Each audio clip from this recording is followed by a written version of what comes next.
So they have finally done it. So of course last night was the PlayStation State of Play for September, and oh my days, they really did cook. We got a ton of announcements for Alan Wake 2, Astro Bot, Stellar Blade and other great games, but one of course that stood out to every single one of us, and the best one they saved for last, was Ghost of Tsushima 2, baby. Holy shit, it's about to go down. And Ghost of Tsushima 2 is titled Ghost of Yotei, or Yotei, and we play as a female protagonist this time around. This was honestly a big surprise. I actually thought they were going to save Spider-Man 2 DLCs the best for last, but I'm actually surprised that we did even get a teaser of Ghost of Tsushima in the first place. I actually thought they were going to mainly focus on Days Gone Remastered, but of course I think they definitely took the better route and introducing us to the second incredible game to this amazing franchise. Now the main part of the trailer starts off with Jin Sakai in some kind of like torture device, as he seems to be dying at the start of this, which is wild. I never thought they would actually kill off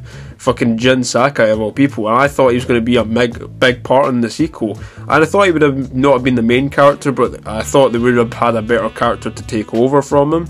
But I'm actually shocked. If this is Jin Sakai's death and we are obviously taking over the kind of mantle of Yokai or whatever their name is, like, that is incredibly sad. I don't know what's happening to him yet, but it looks like we're kind of getting the kind of Joel thing from The Last of Us Part 2, which kind of sucks. I hate when they kill off iconic, memorable characters, especially when you've grown such a good relationship with them in the first game. But it seems they are trying to give us The Last of Us Part 2 treatment all over again, which of course is a bit of a pain in the ass. I mean, I just did not like how they killed Joel off in The Last of Us 2. I don't think anyone even liked how they did that in the first place.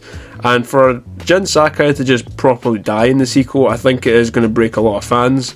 However, whoever Yokai is, I'm assuming it could be, who knows, it could be his good friend, it could be a really close relative of his, out for revenge.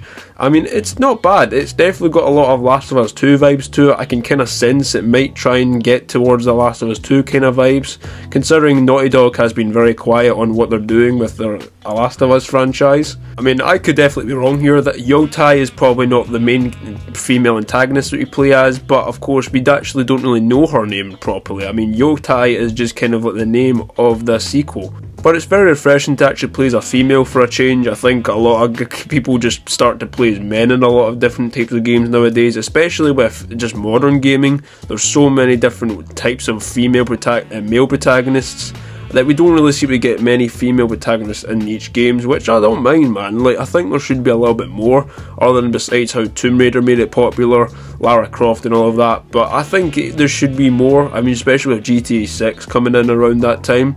I think I'm just kind of tired of playing as guy characters, and I think it's time to just switch the roles a little bit. I think they're going in a pretty good direction right now.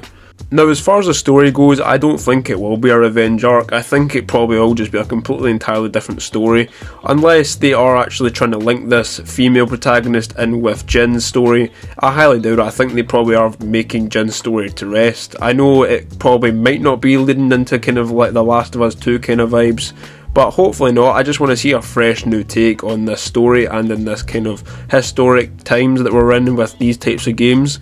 And I think if they do it right, then we can see a really successful sequel like we've seen with multiple other types of sequels that have came out, like Spider-Man 2, like Uncharted 2, stuff like that. And of course, this is just around the same time as Assassin's Creed Shadows is coming around, so no doubt this is probably just going to blow that game completely out of the park. I can definitely see a lot of people going for a Ghost of Yotei instead of Assassin's Creed Shadows, obviously due to the excess of Ghost of Tsushima, and I can definitely see the sales skyrocketing with this one. Now, I just found out this game is actually set 300 years after Ghost of Tsushima, so yeah, I think we can really just throw the Jin Sakai story out the window at this point. I'm assuming that it's just going to be a completely fresh story, unless this person is of course related to Jin Sakai. I think continuing completely in a brand new story would make it a lot perfect, as I said. So yeah, discovering that news, I'm just like, yeah, we should just make a completely fresh new story. However, I'm intrigued to see what you guys think down in the comment section. Do you think this will just be as successful as Ghost of Tsushima? Do you think this new character will blow Jin Sakai out of the park? Or do you think Sakai is still the go and no one will ever break him? I'd love to hear you guys' thoughts down in the comment section down below. And make sure you guys are subscribed so you don't miss any future uploads. And without further ado, thank you very much for watching, and I'll catch you guys in the next one. Peace.